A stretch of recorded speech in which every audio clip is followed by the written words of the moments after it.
सुप्रसिद्ध राजज्योतिष यांत्रिक श्री माधव गुरुजी यांचा खास उपक्रम चिंतन, सत्संग आणि साधना।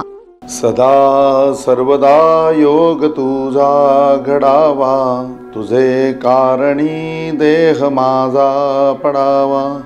उपेक्षू नकोस गुणवंता अनंता, रघुनायका मागणे हेची आता। जय जय रघुवीर समर्थ। गणपती बाप्पा मोरया। सच्चिदानंद सद्गुरू श्री साईनाथ महाराज की जय। गणपती बाप्पाचं आगमन होऊन हा गणेशोत्सव अतिशय आनंदामध्ये आपण सगळेजण साजरा करत आहोत। आणि गणपती बाप्पा आपल्या प्रत्येकाच्या घराघरामध्ये विराजमान असताना एक मंगलमय आणि चैतन्यमय वातावरणाचा आपण अनुभव घेत आहोत।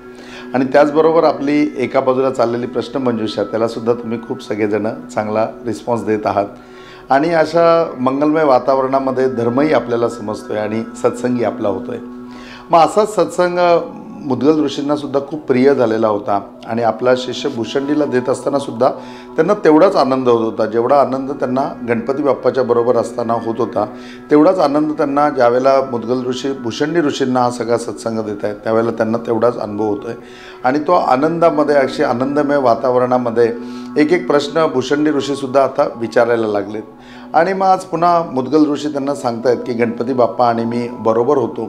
आणि गणपती बाप्पा एक एक तत्वांचं आपल्याला चार म्हणजे की पूर्णपणे कला शिकवत असताना एक एक तत्व त्याच्यामधले काही गुण मला घ्यायला सांगतायत, काही गुण मला टाळायला सांगतायत, काही गुण माझ्यामधनं बाहेर काढायला सांगतायत। आणि मी आता वचनबद्ध आहे म्हणण्यापेक्षा मी आता तसंच ठरवलं आहे की जसं ते सांगतील त्याप्रमाणे आपण वागायचं आणि पुढे युगानुयुगे तसंच आपण वागत राहायचं। आणि या सगळ्या मानवांना की ज्यांच्यापर्यंत हे सगळं पोचवू शकतो त्यांच्यापर्यंत आपण ते सगळं पोचवायला पाहिजे। आणि त्याच्याकरता आपल्याला एक खूप चांगलं समजून घ्यायला पाहिजे।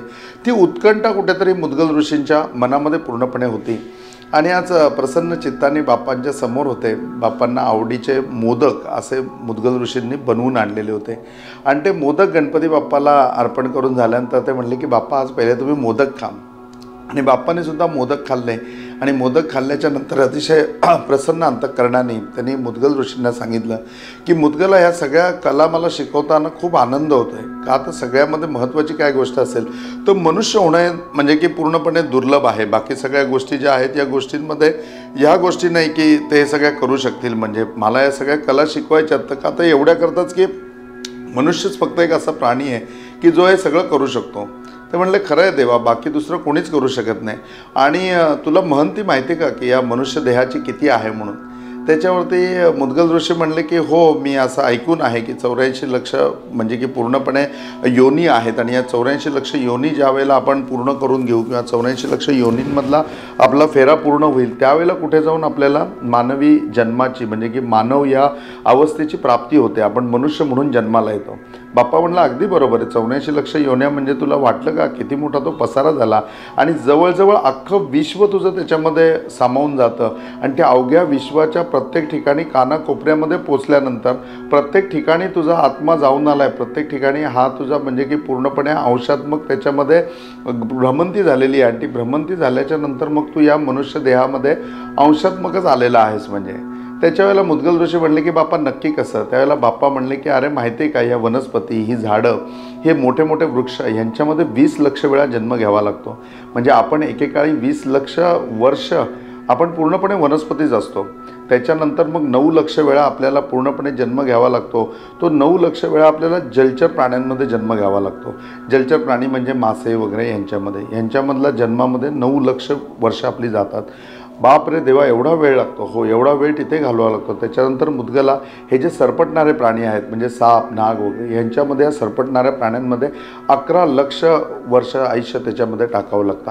11 लक्ष वर्ष आयुष्य त्याच्यामध्ये गेल्यानंतर मग कुठे जाऊन 30 लक्ष हा वेळ आहे हा पशुपक्ष्यांमध्ये म्हणजे की सगळ्या मोठे मोठे जे पशु आहेत त्या पशूंमध्ये जातो। आणि मग त्याच्यापुढे 10 लक्ष वेळा तुला पक्ष्यांमध्ये जन्म घ्यावा लागतो। आणि ह्या सगळ्यामधनं तू योनीमधनं फिरून आल्याच्या नंतर 4 लक्ष वेळा पुन्हा ही सगळी पूर्ण होते। त्यावेळेला 84 लक्षाचा फेरा पूर्ण होतो। आणि मग या 84 लक्ष योनी फिरून झाल्यानंतर या पृथ्वीची अंशात्मक किंवा या विश्वाची पूर्णपणे अंशात्मक यात्रा तुझी पूर्ण होते। आणि त्यावेळेला कुठेतरी पुढे जाऊन तू मानव म्हणून जन्माला येतो। मग 84 लक्षाचा एवढा फेरा पूर्ण करून झाल्याच्या नंतर तुला मानवी देह मिळाला आहे. तो मानवी देह मिळाल्यानंतर मनुष्य म्हणून तुला जन्म मिळाल्यानंतर तू किती पुण्याईनी करायला पाहिजे, तू कसं वागायला पाहिजे. त्याच्या वेळेला गणपती बाप्पा खूप भावनाशील झालेला होता आणि कुठेतरी त्या बोलण्यामधनं मुद्गल ऋषी म्हणतात की मला असं वाटत होतं की तो आपल्याकडनं काय अपेक्षा आहेत ना त्या बोलून दाखवत होता. तो म्हणला, मुद्गला बघ, या 84 लक्ष योन्या फिरत असताना ह्याच्यामध्ये कुठे हात नाही येत रे. आणि मनुष्य देहामध्ये आल्यानंतर त्याला हातांची प्राप्ती होते. त्या हाताने किती त्यांनी सत्कर्म करायला पाहिजे, त्या हाताने त्यांनी किती कार्य करायला पाहिजे, किती कार्यामध्ये ते हात त्याला वापरता येतील, तर ते हात त्याला त्या ठिकाणी प्राप्त होतात. मुद्गला बाकी कुठल्या योनीमध्ये बोलता येत नाही रे, मनुष्याच्या ह्याच्यामध्ये बोलता येतं. किती मोठा योग आहे की तुम्ही बोलू शकता, ज्याच्यामध्ये सत्संग करू शकता, कीर्तनं करू शकता, तुमच्याला असलेली माहितीचा प्रचार करू शकता, एखाद्याला चांगलं ज्ञान देऊ शकता. किती प्रकारे त्याच्या बोलण्याचा फायदा आहे. मुद्गला याहून सुंदर गोष्ट आहे ती म्हणजे तुम्ही हसू शकता. त्यावेळेला हसू शकता बोललो ना, त्यावेळेला बापाच्या चेहऱ्यावर सुद्धा एक वेगळं स्मित हास्य होतं. आणि मुद्गल ऋषींना देखील त्यावेळेला हसण्याची किंमत कळली की खरंच 84 लक्ष योन्यांमध्ये हसण्याचं सुख नाही आहे, आपण पोटभर हसू शकतो. मुद्गल ऋषींनाही कुठेतरी त्याची जाणीव झाली. बोले लज्जा बाकी कुठल्याही याच्यामध्ये नाही आहे. आज तू बघ, कुत्रा झाला, श्वान म्हणजे की मार्जर, यांचे सगळे काही व्यवहार जे आहेत ते व्यवहार रस्त्यावरती उघड्यावरती चालतात, परंतु मनुष्याला लज्जा आहे. मनुष्याचे व्यवहार, त्याचे संपूर्ण की बाकी सगळ्या गोष्टीमध्ये प्रणय वगैरे हे सगळं करताना त्याला स्वतःच्या बंदिस्त खोलीमध्ये म्हणजे सर्वात त्याला प्रायव्हेट आयुष्य आहे, त्याची लज्जा पूर्णपणे झाकता येईल, त्याच्याकरता कपडे त्याला परिधान करता येतात. किती या मानव देहाची मी काळजी घेतलेली आहे किंवा मनुष्य म्हणून त्याला प्राप्त होत असताना किती प्रकारच्या वेगवेगळ्या वरदानं मी त्याला दिलेली आहेत. आणि एवढं सगळं प्राप्त करून झाल्याच्या नंतर त्या मनुष्यांनी जर असं कला माझ्याकडनं शिकल्या नाहीत किंवा तो व्यवस्थित वागला नाही तर सांग मला किती पश्चाताप होत असेल, असं मुद्गल ऋषींना ते समजावून सांगतायत. आणि मग मानवी जन्माच्या बाबतीमधल्या बापाच्या ज्या काही संकल्पना आहेत बाप्पा त्यांना पटवून देतोय. आणि त्यावेळेला मुद्गल ऋषींना कुठेतरी सांगतोय की अरे किती धन्य हा मानवी जन्म की जो तुला मिळाला आहे मुद्गला, आणि मला तुझ्याकडनं खूप अपेक्षा आहेत की तू या मानवी जन्मामध्ये हे सगळं समजून घे. या बोलण्याचा म्हणजे की जे तुला समजलं आहे, जे ज्ञान तुला प्राप्त झालं आहे ते बोलण्याच्या माध्यमातून तू ते कथेच्या माध्यमातून लोकांपर्यंत पोचव. तुला लिहिता येत आहे. प्राणी कुठले लिहू शकत नाहीत, कुठलाही प्राणी लिहू शकत नाही, कुठली वनस्पती लिहू शकत नाही, परंतु तू असं आहे की लिहू शकतोस, तर तू हे सगळं लिही आणि हे लोकांपर्यंत पोचव. त्याच्यानंतर तिसरी गोष्ट आहे की तू हसू शकतोस, तू लोकांना हसव की जेणेकरून त्यांचं आयुष्य वाढेल. असं वेगवेगळ्या प्रकारे देहाचं महात्म्य आणि कसा देह वापरायला पाहिजे हे कुठेतरी भगवान गणपती बाप्पा हे मुद्गल ऋषींना समजावून सांगतायत. आणि आता मानवी देह हा इतका दुर्बळ आहे आणि मानवाचा एकदा जन्म मिळाल्यानंतर या जन्माचा वापर करत असताना तो किती श्रेष्ठ आहे ह्याचे अनेक उत्तम उदाहरणं मुद्गल ऋषींना या ठिकाणी बाप्पा देत आहे. आणि आपण असेच डायरेक्ट आज जाणार आहोत स्वर्गलोकामध्ये. आणि स्वर्गलोकामध्ये असं चालू आहे की स्वर्गलोक आहे आणि स्वर्गलोकाच्या खाली कोण असेल तर यमलोक पूर्णपणे आहे. आणि यमलोकामध्ये सगळी म्हणजे की माणसं जी गेल्यानंतर त्या यमलोकामध्ये येतात, त्या यमलोकामध्ये यम त्यांचं पूर्णपणे जे काही आहे ते त्यांचं वाचून घेतो की यांनी आयुष्य कशाप्रकारे जगलं आहे, काय जगलं आहे, आणि त्याप्रमाणे ते वैकुंठाला जातील, कैलासाला जातील, स्वर्गामध्ये जातील, नरकामध्ये जातील, ह्याप्रमाणे त्याचं विघटन करतो आहे. आणि एखाद्या माणसाला मोक्ष पण प्राप्त होतोय, तो त्याला मोक्षालाही पाठवतोय. आणि मग असं सगळं कार्य करत असताना या यमाचे दूत आणि यमाचं खूप वेळा याखाली मृत्यूलोकी म्हणजे पृथ्वीवरती येणं जाणं आहे. त्यामुळे स्वर्गामध्ये झालं, वैकुंठामध्ये झालं, कैलासामध्ये झालं, यांना वेगळा मान आहे, वेगळा सन्मान आहे. आणि आज यम असा काही गर्वाने हे झालं आहे की तो बिंदास कुणालाही काहीही बोलतो आहे. आणि अशाच एका सभागृहामध्ये या ठिकाणी यम आला आहे आणि तो प्रत्येकाची खिल्ली उडवतो आहे. आणि त्याच्याबरोबर एक म्हणजे की विष्णू पण तिथे आलेत आणि विष्णूंबरोबर हत्ती आलेला आहे. आणि हत्ती आलेला असताना ते हत्तीचं कौतुक वगैरे. आता तो हत्ती म्हणजे काय की राजस हत्ती ज्याला म्हणतात की ज्याच्यामध्ये काही राजासारखे गुण आहेत, असा तो हत्ती म्हणजे की ते हत्तीकडे बघितल्यानंतर प्रसन्नता वाटेल. आणि तो हत्ती अगदी पूर्णपणे असा झुलत आला म्हणजे की त्याच्या झुरड्यावरनं त्याचं ऐश्वर्य दिसत होतं. आणि मग सगळ्या कौतुकाने ते हत्तीकडे पाहत होते. पण यम थोडा कुच्चितपणे हसला त्या हत्तीकडे बघून आणि त्याला काहीतरी असंच टोमणा मारला. आणि त्याच्यानंतर त्याला म्हणला की काय एवढं तुमचं सौंदर्य, काय एवढा तुमचा रुबाब, पण हे सगळं इकडेच बरं का, मृत्यूलोकी काय नाही, एक माणूस आहे ना, तो माणूस तुम्हाला पूर्णपणे कंट्रोल करतो. एक माणूस येतो, तो माऊथ म्हणून येतो आणि तो त्याच्या हातामध्ये असलेल्या एका हत्याराने तुम्हाला पूर्णपणे कंट्रोल करतो. तुम्ही एवढे बुद्धिमान, एवढा मोठा देह तुमचा, एवढं बलवान तुम्ही हत्ती, सगळं इथेच देवलोकामध्ये, मृत्यूलोकामध्ये काय नाही. असं करून त्यांनी सगळ्यांमध्ये त्या हत्तीला हिणवलं आणि हत्तीला ते फार वाईट वाटलं. हत्तीने एवढ्या सगळ्या लोकांसमोर उत्तर दिलं नाही, परंतु हत्ती गपचूप तिकडनं नारदाच्या बाजूला जाऊन उभा राहिला आणि त्याच्या चेहऱ्यावरच्या तेजावरनं नारदांच्या लक्षात आलं की हत्तीचं बिनसलेलं आहे आणि हत्तीला मोठा अपमान वाटलेला आहे. हा हत्तीने नारदांकडे मोठ्या अपेक्षेने बघितलं. त्यावेळेला नारदांनी पण असा चेहरा केला की तुला जे काही यम बोलले त्याच्यामुळे मलाही वाईट वाटलेलं आहे. आणि मग हत्तीने अगदी त्यांच्याकडे कान असा अलगदरित्या पुढे केला आणि तो पुढे केल्यानंतर नारदांनी त्यांची जबाबदारी पूर्णपणे पार पाडली. आणि नारद त्या हत्तीच्या कानामध्ये म्हणतायत की ही मीटिंग संपली ना की त्या यमाच्या समोर जा आणि त्याला म्हणा एवढे दिवस फक्त मुर्देच वरती उचलून आणतोयस, मेलेलीच माणसं वरती आणतोयस, एक दिवस जा ना जरा आणि जिवंत मनुष्य वरती घेऊन ये, म्हणजे तुला कळेल आणि याचा रुबाब आपोआप उतरेल. याच्यानंतर कधीही कुचितपणे तुम्हाला काही बोलणार नाही, बोलायला जागाच राहणार नाही. आता नारदांनी दिलेला कानमंत्र, तो कानमंत्र हत्तीने घेतला आणि हत्तीला आता कुठेतरी हुरूप आला की यार माझ्या बाजूने पण कोणीतरी आहे आणि आज या यमाला चांगला धडा शिकवायला चान्स आहे. मीटिंग संपते न संपते हत्ती वाटच बघत होता आणि हत्ती नेहमीप्रमाणे झुलत झुलत त्या यमाच्या समोर गेला आणि म्हणाला एवढ्या लोकांसमोर तुम्हाला बोलणं योग्य नाही, कारण शेवटी मला माझे काही नियम आहेत, मला माझी काही तत्त्व आहेत, त्यामुळे मी तुमचा अपमान करू इच्छित नाही, परंतु मी तुम्हाला एक गोष्ट आवर्जून सांगतो. त्यावर यम म्हणला हा काय सांगणार आहेस, एवढं मोठं सांग एकदा.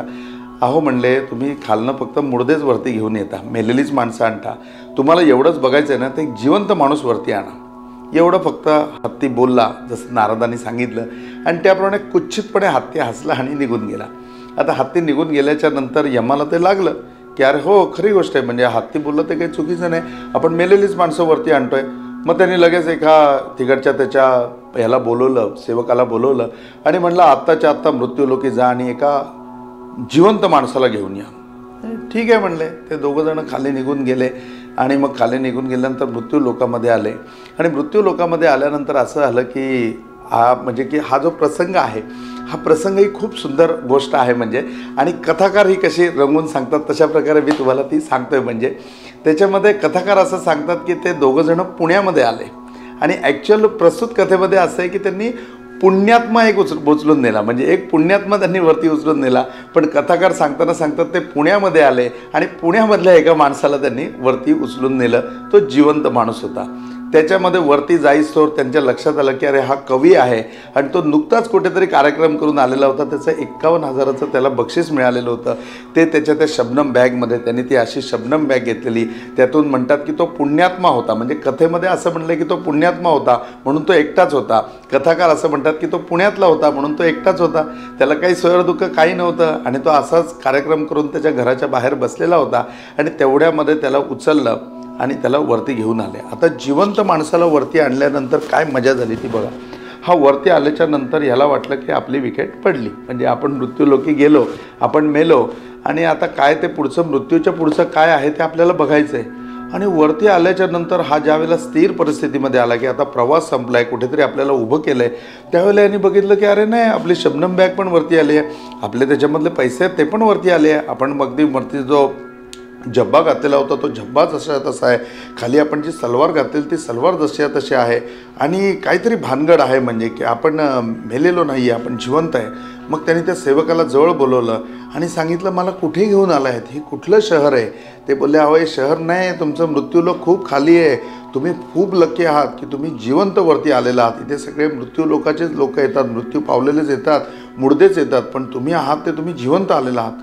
मग त्याला थोडा अभिमान वाटला. आता तो पुण्यात्मा होता पण कथाकार सांगतात की तो पुण्यातला होता, त्यामुळे त्याला लगेच अभिमान वाटला आणि तो म्हणला वा इकडचा आहे का मी, वा छान जिवंत आलो आहे ना मी. हो म्हणले जिवंत आलो आहे. मग त्यांनी लगेच एक आपल्या शब्दांमध्ये त्यांनी शाळा केली. त्यांनी खिशातून म्हणजे की त्याच्या त्या पाकिटामधनं एक 500 रुपयाची नोट काढली आणि त्याला दाखवली. हे माहिती आहे का काय आहे. त्याने बघितलं, म्हणलं हे काय. अहो म्हणले ही राजमुद्रा आहे. हां राजमुद्रा, याच्यावर फोटो कोणाचा आहे. हा बोलले आमच्या तिकडे मृत्यूलोकीचा जो राजा आहे त्याचा हा फोटो आहे याच्यावर छापलेला आणि ही राजमुद्रा खाली दिली, सगळं तुम्हाला मिळू शकतं, एवढं याचं किंमत आहे. ती राजमुद्रा तो म्हणला मला हातात बघायला मिळेल का. हा म्हणला हो निश्चितपणे तुम्हाला बघायला मिळेल, पण तुम्हाला ही मी देईनसुद्धा, पण तुम्हाला माझं एक काम करावं लागेल. ते म्हणले काय काम सांगा. ते म्हणले मला एक छानसा कागद आणि मला पेन आणून द्या. ते म्हणले इथे पेन नाही हो, इथे आमच्याकडे लेखणी येते, त्या लेखणीने सगळं लिहिलं जातं. हां जे काय असेल ते मला द्या. यांनी 500 रुपयाची नोट दिली बघा आता यमलोकातला माणूस वरती गेल्यानंतर काय करतोय. आणि मग त्यांनी त्याच्यामधनं त्यांचा जो बोरो पेन येतो तो बोरो पेन आणि तो कागद मिळवला आणि त्याच्यावरती सुंदर एक पत्र लिहिलं. आता तो कवी असल्यामुळे त्यातून तो पुण्यात्मा आणि आपल्या कथेमध्ये तो पुण्यातला ते असल्यामुळे त्याचं संस्कृत चांगलं होतं. आणि मग त्यांनी संस्कृतमध्ये एक यमाला पत्र लिहिलं. जे पत्र त्यांनी खाली विष्णू म्हणून सही केली की विष्णूने हे पत्र यमाला लिहिलं आहे. आणि त्या पत्रामध्ये त्यांनी चक्क म्हणलं की हा जो जिवंत माणूस वरती आलेला आहे त्याचा तू सेवक बन आणि त्याचे पाय चेपायला सुरुवात कर आणि पुढे तुझा सगळा कारभार आहे तो त्याच्या हातामध्ये दे, त्याला पाहिजे तसा तो चालवू दे. ह्याप्रमाणे यमाकडे पत्र गेलं. याने अजून एक त्याला राजमुद्रा देऊन टाकली. 1000 रुपये दिले. 2 मुद्रा मिळाल्यानंतर तो पटापट उड्या मारत गेला. त्याने ते पत्र यमाच्या स्वाधीन केलं आणि यमाने विष्णूंची ऑर्डर बघितल्यानंतर काय ते आले आणि सरेंडर झाले आणि त्या माणसाचे पाय चिपत बसला आहे. आणि मग यांच्याकडे चालू झाला, हा इकडे गेला आहे तो तिकडे गेला आहे, एक एक मुर्दा वरती येतो आहे. यांनी दर सोड सगळ्यांना वैकुंठामध्ये पाठवायला केलं. प्रत्येकाला वैकुंठ, प्रत्येकाला वैकुंठ, प्रत्येकाला वैकुंठ. वैकुंठामध्ये 4 दिवसामध्ये इतकी गर्दी झाली की विष्णूंना स्वतःला सफोकेशन व्हायला लागलं की अरे म्हणले काय होतं आहे असं. त्यांनी हत्तीला बोलून घेतलं. ते म्हणले की अरे हत्ती काय भानगड आहे, वैकुंठामध्ये कधी कभार किती युगांमध्ये एखादा माणूस येत होता आणि आता हे काय लावलं आहे 4 दिवसामध्ये एवढं पूर्णपणे भरून गेलं आहे आपलं वैकुंठ की माझ्या भक्तांवरती काही संकट आलेलं आहे का, माझ्या भक्तांचा कोणी गैरवापर करत आहे का, त्यांना मारून इथे पाठवत आहे का माझे भक्त स्वतः आत्महत्या करत आहेत का, नक्की काय झालं आहे. ते म्हणले असं काही झालेलं नाही आहे. हे यम लोकी तुम्ही ज्यावेळेला जाल म्हणजे यमाकडे तुम्ही ज्यावेळेला जाल त्यावेळेला हे तुम्हाला कळेल, याच्या व्यतिरिक्त तुम्हाला काही कळणार नाही. मग विष्णू तसे भयभीत झालेले आणि चिंताक्रांत झालेले होते. ते तसेच डायरेक्ट आले यमलोकामध्ये आणि यमलोकामध्ये बघितलं तर हा यमराज काय करतोय तर त्या माणसाचे पाय चेपतोय. आणि हा माणूस कोण आहे, हा मृत्यूलोकीचा आला आणि हा मोठा कवी राज अरबारी असा बसला आहे अगदी पद्धतशीर एकदम आणि ती शबनम बॅग बिग त्याचे आणि पद्धतशीर काम चाललं. यम पाय चेपत बसला आणि हा आपला बघतोय, हा याला इकडे पाठवा त्याला तिकडे पाठवा. त्यावेळेला ते आल्यानंतर म्हणले अहो हे काय लावलं आहे काय. यमाला म्हणले तू याचे पाय कशाला चेपतोयस म्हणून. यम म्हणला काय करू महाराज, तुम्ही जशी ऑर्डर दिली त्याप्रमाणे काम करतोय. ते म्हणले मी कुठली ऑर्डर दिली. मग यमाने तो कागद काढून दाखवला. तो कागद वाचून विष्णू म्हणले की अरे हे मी कधी लिहिलं तुला. ते म्हणले काय माहिती, हे तुमच्याकडनंच माझ्याकडे आलेलं आहे. मग त्या माणसाने सांगितलं की जो पुण्यात्मा होता आणि आपल्या कथेतला पुण्यातला होता की हे पत्र मी लिहिलेलं आहे म्हणून. आणि मग तेव्हा यमाला कळलं की एक जिवंत माणूस वरती आला तर त्या हत्तीवरती खाली जसा राज्य करतो तसा वरती आला तर त्याने आपल्याला पाय चेपायला बसवलं. विष्णूने 1 मिनटं स्मरण केल्यानंतर तो हत्तीचा अपमान, नारदांनी त्याला दिलेला कानमंत्र, हे सगळ्या गोष्टी त्यांच्या समोर आल्या. आणि सगळ्या गोष्टी समोर आल्यानंतर ते यमाला म्हणले की पहिले तू तिकडे वैकुंठामध्ये चल आणि 4 दिवसात जी माणसं आलेत ना तर सगळ्या माणसांना इकडे घेऊन ये. यम म्हणला नाही बाबा, आता ह्यांनी केलेल्या कुठल्या कामाची मी सुधारणा नाही करू शकत. जिथे ह्यांनी मला पाय चेपाय ठेवलं तेव्हा काय करू. तेव्हा विष्णूने त्यांना विनंती केली की बाबा तू चल आणि त्या वैकुंठातल्या सगळ्या लोकांना इकडे यायचा सल्ला दे. तो म्हणला मी एका अटीवरती हे तुमचं काम करेन. विष्णू म्हणले कुठल्या. तो म्हणला मी कायमस्वरूपी वैकुंठामध्ये राहीन. ते म्हणले ठीक आहे बाबा तू कायमस्वरूपी वैकुंठामध्ये राहा. ते म्हणले मला तिकडे सगळीकडे फिरायला हा तुमचा हत्ती लागेल, हा हत्ती तुम्ही मला द्या, हा हत्ती घेऊन मी अख्खं वैकुंठ फिरेन. विष्णूंनी ते सुद्धा तयार ॲग्री केलं की बाबा हा तुला हत्ती घे आणि हा माझा राजबेंडा हत्ती घेऊन तू सगळीकडे फिर पूर्णपणे. मग ज्यावेळेला आपल्या सगळ्या अटी मान्य झाल्या त्यावेळेला त्याला विष्णूंनी सांगितलं की तुला खाली नाही जायचं. तो म्हणला काय वेळ लागलं आहे का, जिवंत मी जर वरती आलेलो आहे तर मी कशाला खाली जाईन, मला आता खाली जायचं नाही म्हणजे. आणि तुम्ही थोडं जरी माझ्याबरोबर दगाफटका केला खाली जायचा तर मी या यमाला खाली घेऊन जाईन आणि याला यावं लागेल. यम आता पूर्ण तयार झालेला होता की हो मला केव्हाही खाली जावं लागेल. एक जिवंत माणसाला वरती आणण्याचा एवढा उपद्व्याप भोगावा लागला. मग नारद त्या ठिकाणी आले आणि नारदांनी शांतपणे यमाला समजावून सांगितलं की बघ तू नेहमी मुडदे घेऊन येतोस, एक जिवंत माणूस आणला तर तो तुझ्या डोक्याला सुद्धा किती व्याप देऊ शकतो. मग त्यावेळेला मानवी जीवनाचं मूल्यांकन समजलं की आमच्याकडे बुद्धी आहे, प्रत्येक गोष्टीचा आम्ही बुद्धीचा वापर करू शकतो आणि ह्या बुद्धीचा वापर कुठल्याही परिस्थितीमध्ये आम्ही करू शकतो. ही महत्त्वाची गोष्ट याच्यामध्ये आहे. आज या सत्संगामध्ये पुढे ते वैकुंठामध्ये निघून गेले आणि तो मनुष्य वैकुंठामध्ये राहायला लागला. परंतु एकच फक्त गोष्ट याच्यामध्ये लक्षात घ्यायला पाहिजे की आमच्याकडे सर्वात महत्त्वाची गोष्ट आहे ती म्हणजे आमच्याकडे बुद्धी आहे. आमच्याकडे सर्वात महत्त्वाची गोष्ट आहे की आम्ही लिहू शकतो. आमच्याकडे सर्वात महत्त्वाची गोष्ट आहे की आम्ही बोलू शकतो. एवढ्या सगळ्या गोष्टी बाप्पांनी फक्त आम्हाला दिलेल्या आहेत, या मनुष्याला दिलेल्या आहेत. मग या मनुष्य देहाचं, या मनुष्याच्या जन्माचं आम्ही किती आणि कशा प्रकारे सार्थक करायला पाहिजे या सगळ्या गोष्टी मुद्गल ऋषी बाप्पाकडनं समजून घेत आहेत आणि आपल्याला सगळ्यांना समजावून सांगत आहेत. शांतपणे आपल्याला भूतकाळामध्ये फक्त डोकावायचं आहे आणि विचार करायचा आहे की खरंच 84 लक्ष योन्या मीही फिरून आलेलो आहे आणि आता मला मनुष्य जन्म मिळाला आहे. मी आता या मनुष्य जन्माचं काय करतो आहे. थोडीशी बुद्धी वापरतोय का, कुठे माझ्या याच्यातला हसण्यामध्ये मी कमी पडतोय का, कुठे माझ्या याच्यात मी लिहिण्यामध्ये कमी पडतोय का, सत्संगात कुठे कमी पडतोय का, आणि याच्या व्यतिरिक्त माझ्या बुद्धीचा वापर करून मी जास्तीत जास्त लोकांना सुखी करण्याचा प्रयत्न करतोय का. हे प्रश्न ना कुठेतरी भूतकाळातल्या आपल्या सगळ्या म्हणजे की जन्मलेल्या या दिवसापासून आत्ताच्या दिवसापर्यंत आपण जगलेल्या आयुष्याला विचारा, आणि नुसतं विचारून थांबू नका. जशी शक्य होईल तशी याच्यामध्ये सुधारणा करायला सुरुवात करूया. जशी सुधारणा होईल तशा बाप्पाच्या कला आपल्यामध्ये अवगत होत जातील आणि आपण पूर्णपणे सुखी होऊ, आपण पूर्णपणे आनंदी होऊ. आणि खरंच त्यावेळेला बाप्पाला कुठेतरी वाटेल की 84 लक्ष योनी हा फिरून आला आहे ना, तर खरोखरी याच्या हातून अजून लोकांचं कल्याण होऊ दे. आपण मानवी जन्म समजून घेऊ आणि बाकीच्यांनाही समजावून सांगू.